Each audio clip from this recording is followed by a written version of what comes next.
Yeah, it's been a long couple of years for Walker, certainly, and I couldn't be more excited for him with this anticipation. And I know there was a lot of emotion for him, his family, and for it to line up that he gets to make his first outing here at Dodger Stadium. 45-some thousand fans here tonight on a Monday. It's pretty incredible. And I know that Walker fed off the emotion of the fans and maybe a little bit too much. I thought the first inning there were some 98s in there, and I didn't expect to see that velocity. But I think a lot of that was adrenaline. And then I felt the last two innings were his best innings as far as commanding the baseball, the stuff, the efficiency of outs. But overall, a huge win for all of us. And to get him back pitching, I couldn't be more elated. We asked you quite a bit last week, like, is he gonna have to pitch shortly? Now, like, seeing what the stuff is, like, is he gonna be able to pitch shortly like how he was before? I think so. I've kind of used this phrase a lot, is you don't know until you know, and getting him out here in this environment, he was a couple ticks above as far as velocity than he was in his 6 rehab starts, outings. And so I certainly believe that I'm amazed at how good the stuff was tonight. Then you sort of layer in the execution and things like that, which comes with it, which will come. And then he gave him some hits, but I couldn't be more, excited about what's to come for Walker. The fact that he went out there in that first inning and just kind of, reached back and just threw the crap out of the ball, without any fear, does that kind of tell you that the old guy's still kind of in there? I was never concerned that the old guy wasn't going to be in there, especially with that guy. But I was surprised at seeing 98 on the board. He was letting it rip, and he's healthy. I just talked to Dr. Elatrosh, and he was here in the house, and he was excited to see Walker's performance. He'll go on Sunday, so so he'll get an extra day. But I'm sure tomorrow he's going to wake up feeling like he got in a car accident. His whole body's going to be sore, but that's a good thing. And so he'll get back to being a regular major league starter. But we got Walker Buehler back. Dave, you stressed command during pregame. Was the command where you thought it would be for the first start, or better? In totality, I thought it was better than I expected. I really did. I thought there were some cutters that didn't get there.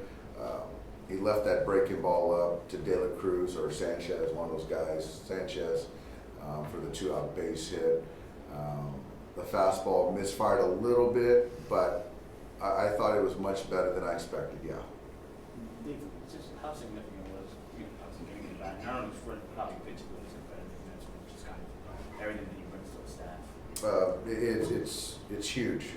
When we put together this roster and his anticipation, he was right there in the center of it. And so to get him back is going to make everyone around him better. And so getting a staple part of the rotation with his track record, the compete, having him as an active player in the dugout, kind of being an active member of the team, that's impactful.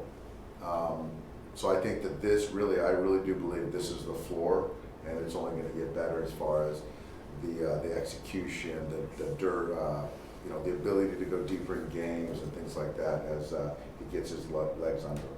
Dave, you talked about James Outman before the game. Obviously, gets the home run, almost got a second one later. What do you think the difference was for him, and how's he sustained that moving forward? Tonight was a good night for James. The homer got in on him that last at bat. Just missed a homer, just a little foul ball on the one he struck out. I thought that ball was down. But he had and then hit a ball hard up the middle off the pitcher that he got thrown out.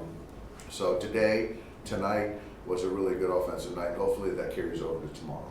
Joe Philly, just what's the status, guys, on him and how it happened? Yeah, he threw the one hitter the other game and came out and felt something in the back of his arm, his shoulder, and kind of shoulder deltoid area. Got a scan. There was nothing remarkable, and so didn't show anything. So that's a good thing. So now it's just a sore shoulder that we've got to, he's obviously on the IL, but hopefully it's a short-term thing. And then Ryan Yarbrough, 3 scoreless, and you're already down to 270, 30 innings. Just how big has he been for this team, and how big of a luxury is it just to have someone just play that role for you guys? Ryan's been great. He hasn't seen the field in a week, and he hasn't missed a beat. And so to go out there and give us 3 scoreless, it's not easy to do that. And so he's that Swiss Army knife that every team needs, and ready when called upon. And the 3 innings was huge. We got Alex in there who hadn't pitched in a few days. And so tomorrow, you know, essentially having everyone available except Blake. We're in a good spot tomorrow with Yamamoto going. But Yarbs is invaluable. He really is. And last year when we acquired him, and just seeing what he could do to our pitching staff, the versatility plus the production, man, it helps a lot. It helps us. Sounds nice to hear. Shohei had been hitting good for average, but what's it just been like seeing the bombs he's put up the last 3 games? It just speaks to the strike zone management, and you see all the balls that he's driving there in his nitro zone. And you know, when they don't go to his nitro zone, like the 3-1 at bat in his last at bat, he took a split down below and then took his base on the ball down below on the last pitch. And so if they don't throw it there, he takes his base, and if they do, he's ready to fire. So he's getting hits, he's driving in runs, and now he's slugging. So yeah, it's kind of a result of controlling the strike zone. Thanks, guys.